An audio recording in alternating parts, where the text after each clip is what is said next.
അവർക്ക് ടിക്ടോക്കിലും മറ്റ് social media പ്ലാറ്റ്ഫോംസിലൊക്കെ ആയിട്ട് ലക്ഷക്കണക്കിന് ഫോളോവേഴ്സ് ആയിരുന്നു ഉണ്ടായിരുന്നത്. ഒരു വലിയ നടിയാകണം എന്നുള്ളതായിരുന്നു അവരുടെ ആഗ്രഹം. അപ്പോൾ അവരുടെ കരിയർ ഇങ്ങനെ പോയിക്കൊണ്ടിരിക്കുന്നതിൻ്റെ ഇടയിൽ അവരൊരാളെ പരിചയപ്പെടുകയായിരുന്നു.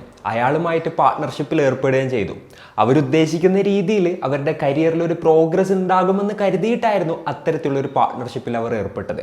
എന്നാൽ കുറച്ച് മാസങ്ങൾ കഴിഞ്ഞപ്പോൾ തന്നെ അവർക്കിടയിൽ ചില പ്രശ്നങ്ങൾ ഉണ്ടാവുകയാണ്. ആ പ്രശ്നങ്ങൾ കൂടുതലായിട്ട് വഷളാവാനും തുടങ്ങി. കുറച്ച് മാസങ്ങൾ എന്ന് പറയുമ്പോൾ വെറും 4 മാസമേ അവർ തമ്മിൽ ആ ഒരു പാർട്ട്ണർഷിപ്പ് ഉണ്ടായിരുന്നുള്ളൂ. അത് കഴിഞ്ഞപ്പോൾ തന്നെ അവർ ബാക്ക് ഓഫ് ചെയ്യാനായിട്ട് തീരുമാനിക്കുകയാണ്. എന്നാൽ അയാൾ അതിന് സമ്മതിക്കുന്നുണ്ടായിരുന്നില്ല. അങ്ങനെ ഇരിക്കെ ഒരു ദിവസം പെട്ടെന്ന് തന്നെ ഇവരുടെ ഫോൺ സൈലൻ്റ് ആവുകയാണ്. എന്താ പറയുക, പാരൻസ് വിളിച്ചിട്ടൊന്നും കിട്ടുന്നില്ല. അവർ പോലീസിൽ കംപ്ലൈൻറ്റ് ചെയ്തു. അതിനുശേഷം 2 ദിവസം കഴിഞ്ഞപ്പോൾ അവർ താമസിച്ചിടത്ത് നിന്ന് ഏകദേശം ഒരു 100-300 കിലോമീറ്റർ മാറിയിട്ട് ഒരു സ്യൂട്ട് കേസിൽ നിന്നും അവരുടെ ബോഡി ലഭിക്കുകയായിരുന്നു. അപ്പോൾ എന്താണ് അവരുടെ ലൈഫിൽ സംഭവിച്ചത്? അവർ വിശ്വസിച്ച ആ ഒരു വ്യക്തി ആരായിരുന്നു? യൂൻജിയ എന്ന് പറയുന്ന ആ ഒരു ക്രിയേറ്ററുടെ സ്റ്റോറിയാണ് ഇന്നത്തെ വീഡിയോയിലൂടെ നമ്മൾ സംസാരിക്കാനായിട്ട് പോകുന്നത്. Hello guys, welcome back to the channel. Rizin this side. അന്ന് കൃത്യമായി പറഞ്ഞാൽ സെപ്റ്റംബർ 11, 2024 വൈകുന്നേരം ഏകദേശം ഒരു 8 മണിയൊക്കെ ആയിട്ടുണ്ടാവും. കക്കൗ ടോക്ക് എന്ന് പറയുന്ന ഒരു ആപ്പിൽ തൻ്റെ മകൾക്ക് സൗത്ത് കൊറിയയിൽ ഒരു അച്ഛൻ മെസ്സേജ് അയക്കുകയായിരുന്നു. ഈ കക്കൗ ടോക്ക് എന്ന് പറഞ്ഞു കഴിഞ്ഞിട്ടുണ്ടെന്നുണ്ടെങ്കിൽ നമ്മുടെ വാട്സപ്പ് ഒക്കെ പോലത്തെ ഒരു സൗത്ത് കൊറിയൻ ഇക്വലൻ്റ് ആയിട്ടുള്ള ഒരു ആപ്പാണ്. സോ ആൾ മെസ്സേജ് അയച്ചു. എന്നാൽ മകളുടെ ഭാഗത്ത് നിന്ന് മറുപടി ഒന്നും ഉണ്ടായിരുന്നില്ല. അങ്ങനെ പതിവില്ലാത്തതാണ്. അതായത് അച്ഛൻ മെസ്സേജ് അയച്ചു കഴിഞ്ഞിട്ടുണ്ടെന്നുണ്ടെങ്കിൽ കുറച്ച് സമയത്തിനുള്ളിൽ തന്നെ യൂഷ്വലി റിപ്ലൈ ചെയ്യുന്ന ഒരു മകളാണ് അവർ. അപ്പോൾ ആളിങ്ങനെ ഫോൺ നോക്കിക്കൊണ്ടേയിരിക്കുകയായിരുന്നു. കുറേ നേരം കഴിഞ്ഞപ്പോൾ ഏകദേശം ഒരു 3 മണിയൊക്കെ ആയപ്പോൾ മകളുടെ ഭാഗത്തുനിന്ന് ഒരു റിപ്ലൈ വരികയായിരുന്നു. ചെറിയൊരു റിപ്ലൈ ആയിരുന്നു അത്. അതിനിടയിൽ അദ്ദേഹത്തിൻ്റെ മകളെ വിളിച്ചു നോക്കുന്നുണ്ടായിരുന്നു. എന്നാൽ കോളൊന്നും കണക്റ്റ് ആകുന്നുണ്ടായിരുന്നില്ല. അപ്പോൾ അതായിരിക്കും തൻ്റെ മകളുടെ ഫോണിൽ നിന്ന് വരുന്ന അവസാനത്തെ മെസ്സേജ് എന്നുള്ളത് ആ സമയത്ത് ആ അച്ഛൻ അറിഞ്ഞിട്ടുണ്ടായിരുന്നില്ല. അതിനുശേഷം പിന്നെ ആ ഒരു മകളെ കോൺടാക്ട് ചെയ്യാൻ പറ്റാത്തത് കൊണ്ട് ഇതേപോലെ തന്നെ പോലീസ് കംപ്ലൈൻറ്റും കാര്യങ്ങളൊക്കെ കൊടുക്കുകയായിരുന്നു. പിന്നീട് നോക്കുകയാണെന്നുണ്ടെങ്കിൽ 2 ദിവസം കഴിഞ്ഞപ്പോൾ ചേതനേറ്റ മകളുടെ ശരീരമാണ് ആ ഒരച്ഛൻ കാണുന്നത്. എന്നാൽ ഈ ബോഡി കണ്ടെത്തിയത് അവർ താമസിച്ചിരുന്ന സോളിൽ നിന്നല്ല, പിന്നെ അവരെ അവസാനമായിട്ട് കണ്ട ഇഞ്ചോ എന്ന് പറഞ്ഞിട്ടുള്ള ആ ഒരു സ്ഥലത്ത് നിന്നല്ല, അവിടെ നിന്നൊക്കെ മാറി ഏകദേശം ഒരു 300 കിലോമീറ്റർ മാറിയിട്ടുള്ള ഒരു മലമ്പ്രദേശത്താണ്. അങ്ങനെ വലിയ ആളും ബഹളമൊന്നും ഇല്ലാത്ത വളരെ റിമോട്ടായിട്ടുള്ള മുജു ഏരിയ എന്ന് പറയുന്ന ഒരു ഏരിയയിൽ നിന്നായിരുന്നു അവരുടെ ബോഡി പോലീസ് കണ്ടെത്തിയത്. ആ ഒരു സ്ഥലവുമായിട്ട് അവർക്ക് യാതൊരു ബന്ധവും ഉണ്ടായിരുന്നില്ല. വല്ലാത്തൊരു സിറ്റുവേഷനിലായിരുന്നു അവരുടെ ബോഡി ഉണ്ടായിരുന്നത്. അവരെ നല്ല രീതിയിൽ അസോൾട്ട് ചെയ്തിട്ടുണ്ടായിരുന്നു. ദേഹത്തൊക്കെ ഫുള്ള് ബ്രൂസസും കാര്യങ്ങളൊക്കെ ഉണ്ടായിരുന്നു. അതേപോലെ തന്നെ ശ്വാസം മുട്ടിച്ചിട്ടായിരുന്നു കൊലപ്പെടുത്തിയത്. അതായത് അവരെ അത്രത്തോളം ആക്രമിച്ചതിന് ശേഷം കഴുത്ത് ഞെരിച്ച് ആരോ കൊലപ്പെടുത്തിയതാണ് എന്നുള്ളത് അവരുടെ ബോഡി കണ്ടപ്പോൾ തന്നെ പോലീസിന് മനസ്സിലാക്കാനായിട്ട് സാധിച്ചു. ആ സമയത്ത് വെറും 24 വയസ്സായിരുന്നു യൂൻജിയയുടെ പ്രായം. അവരുടെ ഒരു പേഴ്സണാലിറ്റിനെ കുറിച്ച് പറയുകയാണെന്നുണ്ടെങ്കിൽ വളരെ ചാമിങ് ആയിട്ടുള്ള, വളരെ എനർജറ്റിക് ആയിട്ടുള്ള, വളരെ പ്ലസൻ്റ് ആയിട്ടുള്ള ഒരു പേഴ്സണാലിറ്റിയാണ്. അതായത് ലൈവ് സ്ട്രീമിങ് കാര്യങ്ങളൊക്കെ ആയിരുന്നു അവർ കൂടുതലായിട്ട് ചെയ്തുകൊണ്ടിരുന്നത്. അപ്പോൾ അതിന് പറ്റിയൊരു പേഴ്സണാലിറ്റി തന്നെയായിരുന്നു അവരുടേത്. അതായത് എല്ലാവരെയും അവർ അത്രത്തോളം എൻ്റർടൈൻ ചെയ്യിച്ചിരുന്നു. ഒരു നല്ലൊരു എൻ്റർടൈനർ ആയിരുന്നു ഈ ഒരു ജിയ എന്ന് നമുക്ക് പറയാനായിട്ട് സാധിക്കും. ഈ ഒരു ലൈവ് സ്ട്രീമിംഗ് കൂടാതെ അവർ ഡാൻസ് കവേഴ്സ് ചെയ്തിരുന്നു, ലൈഫ് സ്റ്റൈൽ വീഡിയോസ് ചെയ്തിരുന്നു, മേക്കപ്പ് ട്യൂട്ടോറിയൽസ് ചെയ്തിരുന്നു. അതായത് ഒരു ലൈഫ് സ്റ്റൈൽ കണ്ടന്റ് ക്രിയേറ്റർ ആയിരുന്നു അവരെന്ന് പറയാനായിട്ട് സാധിക്കും. അതേപോലെ തന്നെ അവർക്ക് 3 പൂച്ചക്കുട്ടികളും ഉണ്ടായിരുന്നു കേട്ടോ. പൂച്ചകളെ ഭയങ്കര ഇഷ്ടമായിരുന്നു അവർക്ക്. അതേപോലെ തന്നെ ബ്രെഡിനോടും ഭയങ്കര ഒരു ഇഷ്ടമായിരുന്നു. അവരുടെ ഒരു ഫേവറേറ്റ് ഫുഡായിരുന്നു ബ്രെഡ് എന്ന് വേണമെങ്കിൽ പറയാനായിട്ട് സാധിക്കും. അതുപോലെ തന്നെ അവർ യോഗ സർട്ടിഫിക്കേഷൻ്റെ കോഴ്സുകളും കാര്യങ്ങളൊക്കെ ചെയ്യുന്നുണ്ടായിരുന്നു. എന്തൊക്കെയാണെങ്കിലും അവരുടെ എയിം എന്തായിരുന്നു എന്ന് വെച്ച് കഴിഞ്ഞിട്ടുണ്ടെങ്കിൽ സക്സസ്ഫുൾ ആയിട്ടുള്ള ഒരു ആക്ട്രസ് ആയിട്ട് മാറുക എന്നുള്ളതായിരുന്നു. അതിന് വേണ്ടിയിട്ടായിരുന്നു അവർ ഇത്തരത്തിലുള്ള കാര്യങ്ങളെല്ലാം തന്നെ ചെയ്തുകൊണ്ടിരുന്നിരുന്നത്. യെസ്, അവരുടെ ആക്ടിങ് കരിയറിനുള്ള ഒരു ബേസ് ആയിട്ടായിരുന്നു അവർ ഇതൊക്കെ ഡെവലപ്പ് ചെയ്തുകൊണ്ട് വന്നിരുന്നത്. പക്ഷേ അവർ പോലും അറിയാതെ അവരുടെ ലൈഫിലോട്ട് നുഴഞ്ഞു കയറിയ ഒരു വ്യക്തി അവരുടെ ജീവിതം തന്നെ നശിപ്പിക്കുന്ന ഒരു സിറ്റുവേഷൻ ആയിരുന്നു ഉണ്ടായത്. അതെങ്ങനെ സംഭവിച്ചു എന്ന് അറിയണമെന്നുണ്ടെങ്കിൽ നമ്മൾ സൗത്ത് കൊറിയയിലത്തൊക്കെ ടിക്ടോക്ക് എങ്ങനെയാണ് വർക്ക് ചെയ്യുന്നത് എന്നുള്ളതിനെ കുറിച്ച് ഇങ്ങോട്ട് ചെറുതായിട്ടൊന്ന് മനസ്സിലാക്കണം. അവിടെ വ്യൂവേഴ്സിന് തന്നെ റാങ്കിങ് ഉണ്ട്. ആളുകൾ ലൈവ് സ്ട്രീമിലും മറ്റൊക്കെ എത്രത്തോളം കൂടുതൽ കാശ് ചിലവാക്കുന്നോ അതിനനുസരിച്ചിട്ട് അവരുടെ റാങ്കും കാര്യങ്ങളും കൂടി വരും. അവരുടെ ടോപ്പ് റാങ്ക് എന്ന് പറയുന്നത് 50 ആണ്, 50. വ്യൂവേഴ്സിൻ്റെ ആ ഒരു റാങ്കിങ്ങിൽ മുകളിലോട്ട് കയറി അത്രയും എളുപ്പമുള്ളൊരു കാര്യമല്ല. ഏകദേശം ഒരു 150 മില്യൺ കൊറിയൻ വോൺ ചിലവാക്കിയിട്ടുണ്ടെന്നുണ്ടെങ്കിലാണ് ആ ഒരു 50ാമത്തെ റാങ്കിലോട്ടൊക്കെ എത്തുള്ളൂ. അതായത് ഏകദേശം ഒരു $1,10,000 ഇക്വലൻ്റ് ആയിട്ട് വരും. നമ്മൾ നോക്കുകയാണെന്നുണ്ടെങ്കിൽ സൗത്ത് കൊറിയയിൽ തന്നെ ആളുകളുടെ ഒരു ഇൻകം എന്നൊക്കെ പറഞ്ഞു കഴിഞ്ഞാൽ, അതായത് വാർഷിക ഇൻകം എന്നൊക്കെ പറഞ്ഞു കഴിഞ്ഞിട്ടുണ്ടെങ്കിൽ അത്രയൊന്നും ഉണ്ടാവില്ല. മെജോറിറ്റി ആളുകളുടെ കാര്യമാണ് കേട്ടോ ഞാൻ പറയുന്നത്. അപ്പോൾ ആ ഒരു പ്ലാറ്റ്ഫോമിൽ ബ്ലാക്ക് കാറ്റ് എന്ന് പറയുന്ന ഒരു പ്രൊഫൈൽ ഉണ്ടായിരുന്നു. ചോയ് എന്നാണ്ടോ ആളുടെ യഥാർത്ഥ പേര്. ആളുടെ ലെവലിന്റെ കാര്യം പറയുകയാണെന്നുണ്ടെങ്കിൽ 46 അതായത് ഏകദേശം ഒരു 100 മില്യൺ വോൺ ചെലവാക്കിയിട്ടുണ്ടെന്നുണ്ടെങ്കിൽ മാത്രമേ ആ ഒരു റാങ്കിലോട്ട് എത്തുള്ളൂ. ഏകദേശം ഒരു 70,000-75,000 US$ ഇക്വലന്റ് ആയിട്ട് വരും ആ ഒരു പൈസ എന്ന് പറയുന്നത്. അതായത് നമ്മൾ നോക്കുകയാണെന്നുണ്ടെങ്കിൽ അത്രത്തോളം കാശ് ചെലവാക്കിയിട്ടുണ്ടെന്നുണ്ടെങ്കിലാണ് ആ ഒരു റേഞ്ചിലോട്ട് എത്തുള്ളൂ, അതായത് ആ ഒരു റാങ്കിങ്ങിലോട്ട് എത്തുള്ളൂ. അതുകൊണ്ടൊക്കെ തന്നെ ആൾ ചാറ്റിൽ വരുമ്പോൾ VIPസിന്റെ ഇടയിൽ തന്നെ സൂപ്പർ VIP ആയിരുന്നു ആള്. പിന്നെ ആളെക്കുറിച്ച് പറയുകയാണെന്നുണ്ടെങ്കിൽ ആള് ഒരു പ്രോഗ്രാമറാണ്, സക്സസ്ഫുൾ ആയിട്ടുള്ള ഒരു IT കമ്പനി റൺ ചെയ്തുകൊണ്ടിരിക്കുകയാണ്, ആ ഒരു കമ്പനിയുടെ CEO ആണ്. തുടങ്ങിയിട്ടുള്ള രീതിയിലായിരുന്നു ആളെ പരിചയപ്പെടുത്തുന്നുണ്ടായിരുന്നത്. അതേപോലെ തന്നെ ആളിപ്പോൾ സ്ട്രീമിൽ വരുമ്പോൾ എല്ലാ ക്രിയേറ്റേഴ്സും ആളൊന്ന് ശ്രദ്ധിക്കും, കാരണം ആളുടെ റാങ്കിങ് ഇത്രയാണ്. അതേപോലെ തന്നെ ഒരുപാടധികം പൈസ ആളിങ്ങനെ ഡൊണേറ്റ് ചെയ്തുകൊണ്ടേയിരിക്കും. ഇതൊക്കെ കൊണ്ട് ആളുകൾ പെട്ടെന്ന് തന്നെ ആളെ ശ്രദ്ധിക്കാറുണ്ടായിരുന്നു ആ ഒരു പ്രൊഫൈലിനെ. ജസ്റ്റ് ഒരു സക്സസ്ഫുൾ ഓണ്ടർപ്രണർ എന്നുള്ള ഒരു പ്രൊഫൈൽ മാത്രമായിരുന്നില്ല ചോയുടേത്. ചോയ് ആളെ പ്രസന്റ് ചെയ്തിരുന്നത് എങ്ങനെയാണെന്ന് വെച്ച് കഴിഞ്ഞിട്ടുണ്ടെന്നുണ്ടെങ്കിൽ ഒരു സക്സസ്ഫുൾ ഓണ്ടർപ്രണർ ആണ്. അതേപോലെ തന്നെ സോഷ്യൽ മീഡിയ ഗെയിം നല്ല രീതിയിൽ അറിയുന്ന ഒരാളാണ്. എങ്ങനെ നിങ്ങൾ കണ്ടന്റ് ഏതൊക്കെ സമയത്ത് എങ്ങനത്തൊക്കെ കണ്ടന്റ്സ് പോസ്റ്റ് ചെയ്ത് കഴിഞ്ഞിട്ടുണ്ടെന്നുണ്ടെങ്കിൽ നിങ്ങൾക്ക് എക്സ്പ്ലോർ ചെയ്യാം, എത്രത്തോളം ഓഡിയൻസിനെ നേടിയെടുക്കുക എന്നുള്ളതിനെ കുറിച്ചിട്ട് അത്രത്തോളം ധാരണയുള്ള ഒരാളാണ് താൻ എന്നുള്ള ഒരു രീതിയിലായിരുന്നു ആളെ തന്നെ പ്രസന്റ് ചെയ്തിട്ടുണ്ടായത്. 2024 മെയ് മാസത്തിലാണ് ഈ ജിയയുടെ ലൈവിലോട്ട് ആദ്യമായിട്ട് ചോയ് വരുന്നത്. അപ്പോൾ ആൾ കുറേ കമൻസും കാര്യങ്ങളൊക്കെ കൊടുക്കുകയാണ്. അതേപോലെ തന്നെ ഒരുപാട് ഡൊണേഷൻസും കാര്യങ്ങളൊക്കെ നടത്തി പിന്നീട് സ്ഥിരമായിട്ട് ഈ ജിയയുടെ ലൈവിലെ ഒരു സാന്നിധ്യമായിട്ട് ആൾ മാറുകയാണ്. എന്തിനേറെ പറയുന്നു, ചില ദിവസങ്ങളിൽ ഏകദേശം ഒരു വരെ ഡൊണേറ്റ് ചെയ്യാണ്. അതായത് ഏകദേശം ഒരു $750 വരും. അത്രയും വലിയൊരു എമൗണ്ട് എന്നൊക്കെ പറഞ്ഞു കഴിഞ്ഞിട്ടുണ്ടെന്നുണ്ടെങ്കിൽ ജിയയുടെ ഒരു സ്ട്രീമിംഗ് കരിയർ ആ ഒരു സമയത്തൊക്കെ ഇങ്ങനെ പോയിക്കൊണ്ടിരിക്കുകയായിരുന്നു. ആ ടൈമിൽ ഒരു ദിവസം ഇത്രയും പൈസ ഒരാൾ തരിക എന്ന് പറയുമ്പോൾ അവർക്കത് വലിയൊരു കാര്യമായിരുന്നു. അതേപോലെ തന്നെ അവർ അത്രത്തോളം അറ്റൻഷൻ ആൾക്ക് കൊടുക്കാനും തുടങ്ങി. വളരെ സ്വാഭാവികമായിട്ടുള്ള ഒരു കാര്യമാണ്. അത്രത്തോളം പൈസ ഒരാൾ ഡൊണേറ്റ് ചെയ്യാന്നുണ്ടെന്നുണ്ടെങ്കിൽ ഏത് ക്രിയേറ്റർ ആണെന്നുണ്ടെങ്കിലും ആൾക്കൊരു അറ്റൻഷനും കാര്യങ്ങളൊക്കെ കൊടുക്കും. ഓക്കെ, അത് കഴിഞ്ഞിട്ട് എന്താ സംഭവിച്ചതെന്ന് വെച്ച് കഴിഞ്ഞിട്ടുണ്ടെങ്കിൽ ഇവർക്ക് പേഴ്സണൽ മെസ്സേജ് വരികയാണ്. ഈ ചോയ് തന്നെ പരിചയപ്പെടുത്തിക്കൊണ്ടായിരുന്നു ഈ പേഴ്സണൽ മെസ്സേജും കാര്യങ്ങളൊക്കെ അയച്ചത്. ആളൊരു ടാലന്റ് മാനേജർ ആണെന്നും ഇതേപോലെ തന്നെ ഒരു ഓൺട്രപ്രണർ ആണെന്നും എങ്ങനെ നിങ്ങളുടെ സ്ട്രീം ഇതിലും വേറൊരു ലെവലിലോട്ട് കൊണ്ടുപോകണം എന്നുള്ളതിനെ കുറിച്ച് തനിക്ക് വ്യക്തമായിട്ടുള്ള ധാരണയും കാര്യങ്ങളൊക്കെ ഉണ്ടെന്നും നമുക്ക് വേണമെന്നുണ്ടെങ്കിൽ പാർട്ട്ണർഷിപ്പിൽ വർക്ക് ചെയ്യാം എന്നുള്ളൊരു തരത്തിലുള്ള ഒരു പ്രപ്പോസൽ ആയിരുന്നു ആൾ വെച്ചത്. വളരെ യൂഷ്വൽ ആയിട്ടുള്ള ഒരു പ്രപ്പോസൽ ആയിരുന്നു. അതായത് ജിയ ഗ്രോ ചെയ്യാനായിട്ട് ഈ ഒരു ചോയ് ഗൈഡ് ചെയ്യും, പക്ഷേ അവരുടെ റവന്യൂവിന്റെ ഒരു കട്ട് കൊടുക്കണം. വളരെ യൂഷ്വൽ ആയിട്ടുള്ള ഒരു ബിസിനസ് ഡീല്. ജിയക്കും അത് ഓക്കെ ആയിരുന്നു. അങ്ങനെ അവർ അതിന് ഓക്കെ പറയുന്ന ഒരു സിറ്റുവേഷനിലോട്ടാണ് കാര്യങ്ങൾ എത്തിയത്.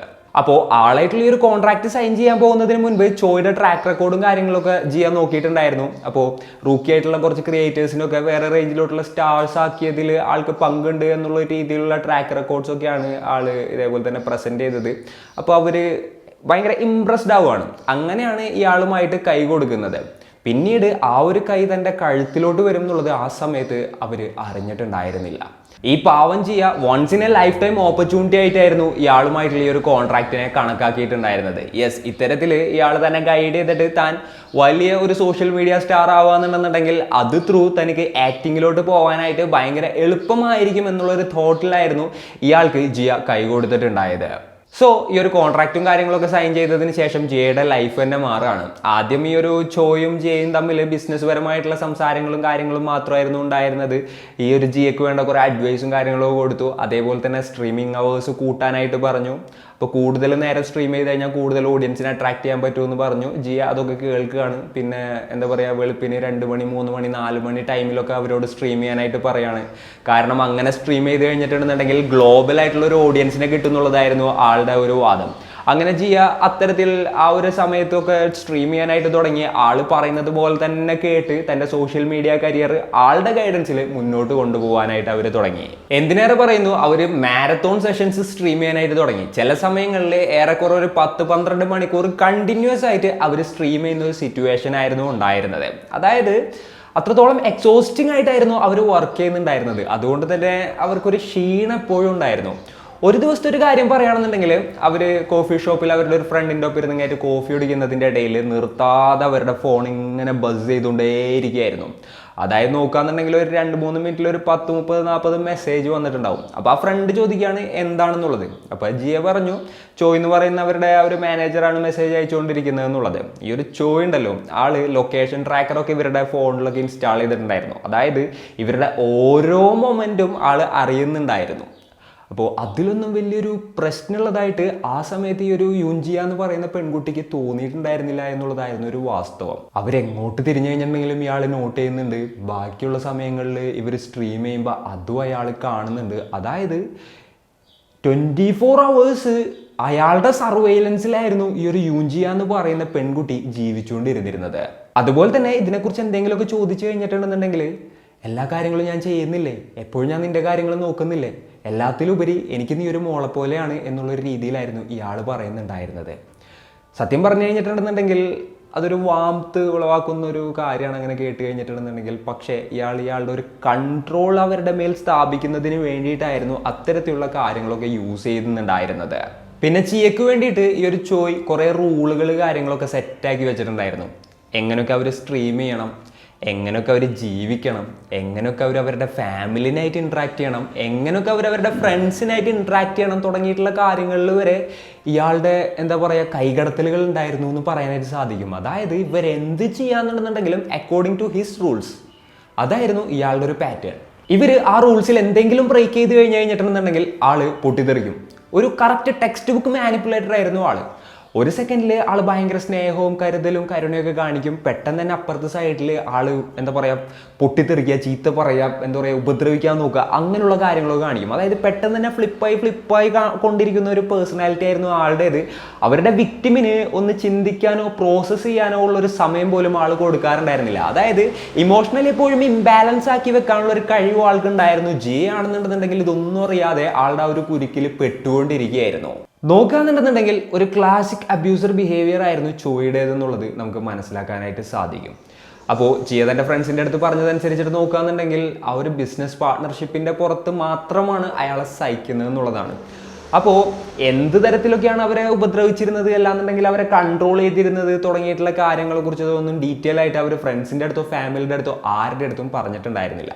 എന്നാലും ആകെപ്പാടെ പ്രശ്നമാണ്, ആളെ സഹിക്കാൻ പറ്റുന്നില്ല എന്നുള്ളൊരു കാര്യം അവർ ഇതേപോലെ തന്നെ ഫ്രണ്ട്സിൻ്റെ അടുത്തും റിലേറ്റീവ്സിൻ്റെ അടുത്തും ഒക്കെ പറഞ്ഞിട്ടുണ്ടായതായിട്ടാണ് റിപ്പോർട്ട്സിലും മറ്റുമൊക്കെ കാണുന്നത്. ആ ഒരു സമയത്ത് ഇവർ ഭയങ്കര എക്സോസ്റ്റഡ് ആയിരുന്നു, അതേപോലെ തന്നെ ഡ്രെയിൻഡ് ആയിരുന്നു. അവരല്ലാതാകുന്നൊരു സിറ്റുവേഷനിലോട്ട് കാര്യങ്ങൾ എത്തിയിട്ടുണ്ടായിരുന്നു. അതായത് അവരുടെ യൂഷ്വലി ഉള്ള ആ ഒരു ചാമും അതേപോലെ തന്നെയുള്ള ആ ഒരു എനർജിയൊക്കെ പോയി വേറെന്തോ ഒരു തരത്തിൽ അവർ ജീവിക്കുന്നൊരു അവസ്ഥയിലോട്ട് അവരെത്തിയിട്ടുണ്ടായിരുന്നു ഈ ഒരു കുറച്ച് മാസങ്ങൾ കൊണ്ട് തന്നെ. പിന്നെ ഈ ഒരു ചോയുടെ കൂടെ മുൻപ് വർക്ക് ചെയ്തിരുന്ന ഫീമെയിൽ ക്രിയേറ്റേഴ്സ് ഒക്കെ തന്നെ ആളുടെ സ്വഭാവം ശരിയില്ലാത്തത് കൊണ്ട് ഇട്ടിട്ട് പോയിട്ടുണ്ടായിരുന്നു. എന്നാൽ ജിയയുടെ കാര്യം പറയുകയാണെന്നുണ്ടെങ്കിൽ ഒരു ആക്ട്രസ് ആവണം എന്നുള്ളതായിരുന്നല്ലോ അവരുടെ ആഗ്രഹം. അപ്പോൾ ഇയാളുടെ സപ്പോർട്ട് ഉണ്ടെന്നുണ്ടെങ്കിൽ സോഷ്യൽ മീഡിയയിൽ പെട്ടെന്ന് ഗ്രോ ചെയ്യാൻ പറ്റുമെന്നുള്ളൊരു ധാരണ ഇവരുടെ തലയിൽ കയറിയത് കൊണ്ട് മാത്രമാണ് ഇയാളെയും സഹിച്ച് അവർ മുന്നോട്ട് പോയിക്കൊണ്ടിരുന്നിരുന്നത്. ഇതൊക്കെ കറക്റ്റ് ജോയ്ക്ക് അറിയായിരുന്നു. അതുകൊണ്ട് തന്നെ ജിയയെ ആൾ മുതലെടുക്കുകയാണ്. എന്തൊക്കെ തന്നെയാണെങ്കിലും പെട്ടെന്നൊന്നും ഈ ഒരു ജിയ തന്നെ വിട്ടുപോകില്ല എന്നുള്ളൊരു ഉറപ്പായിരുന്നു ആൾക്കുണ്ടായിരുന്നത്. അങ്ങനെ ജിയ കഷ്ടപ്പെട്ട് ക്ഷമിച്ച് സഹിച്ച് നിൽക്കുന്നതിൻ്റെ ഇടയിലാണ് അവർ ആ ഒരു സത്യം തിരിച്ചറിയുന്നത്. കൃത്യമായി പറഞ്ഞു കഴിഞ്ഞാൽ സെപ്റ്റംബർ 10, 2024 ചോയുടെ യഥാർത്ഥ മുഖം എന്താണെന്നുള്ളത് ജിയക്ക് മനസ്സിലാകുന്നത്. അയാൾ പറഞ്ഞതുപോലെ അയാൾ ഒരു IT പ്രൊഫഷണലും ആയിരുന്നില്ല, എന്താ പറയുക ഒരു കമ്പനിയുടെ CEO ആയിരുന്നില്ല, ഒന്നും ആയിരുന്നില്ല. എല്ലാം ആള് പറഞ്ഞുണ്ടാക്കിയ നുണകൾ മാത്രമായിരുന്നു. സത്യത്തിൽ ആള് വലിയൊരു കടക്കണിയിലായിരുന്നു. കടത്തിൻ്റെ മേലെ കടുള്ള ഒരാളായിരുന്നു ആള്.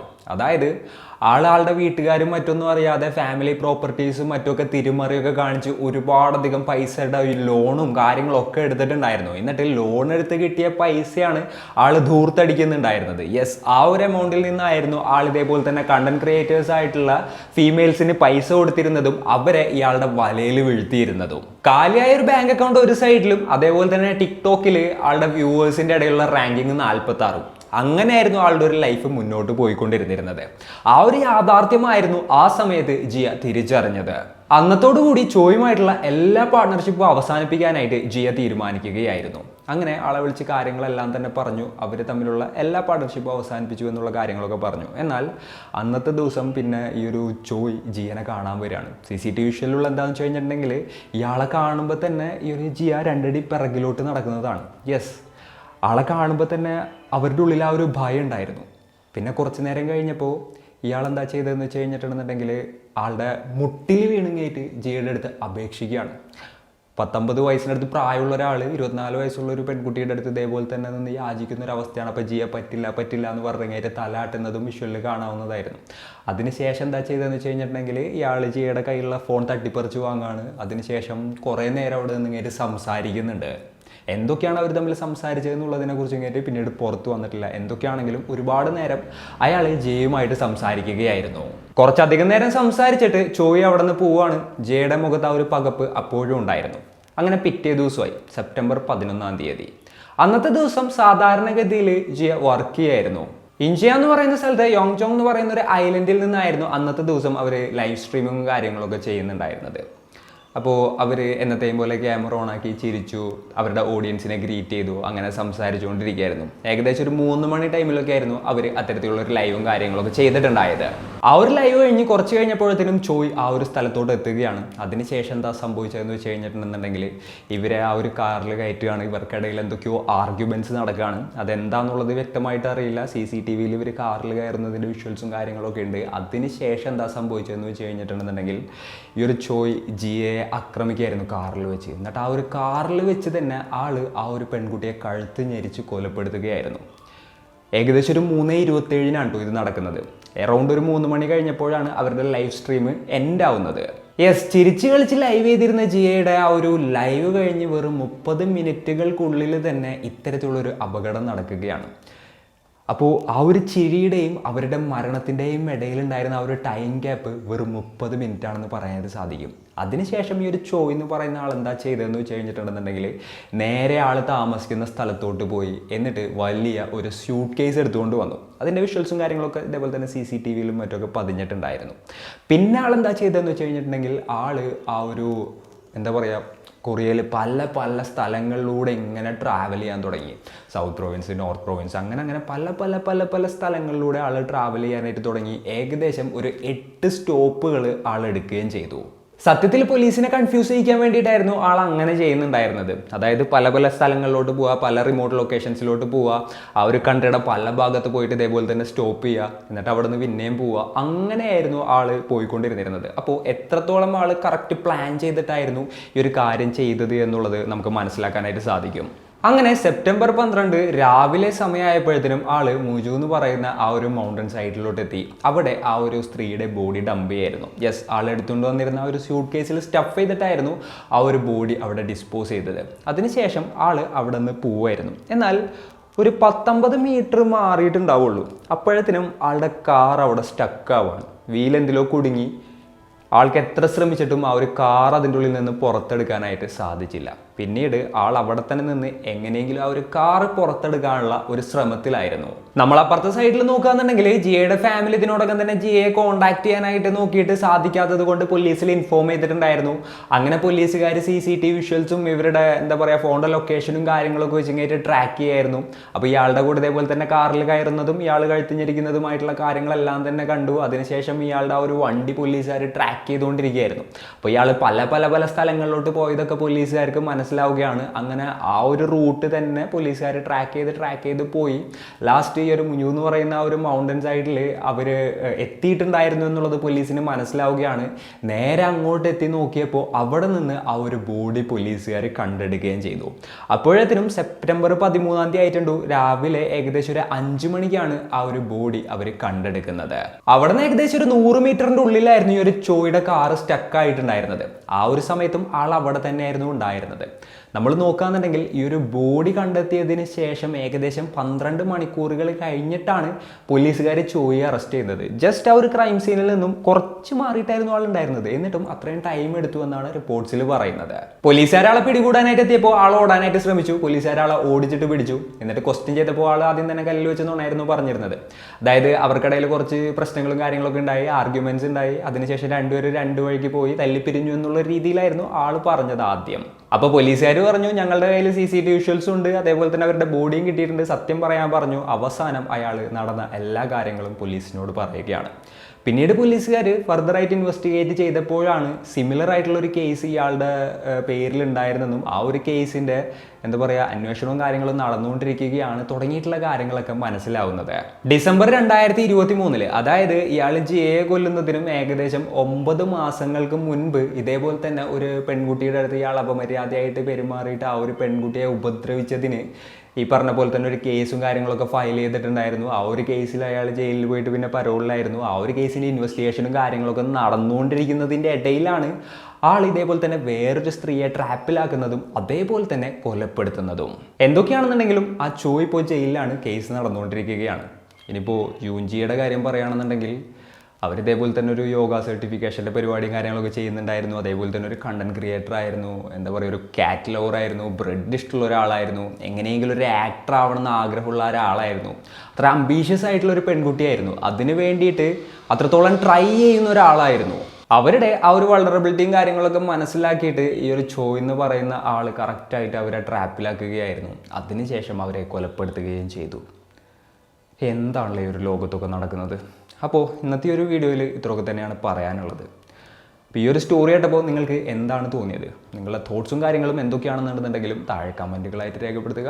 അപ്പോൾ and it's me signing off. Peace. Stay peaceful guys. Stay safe.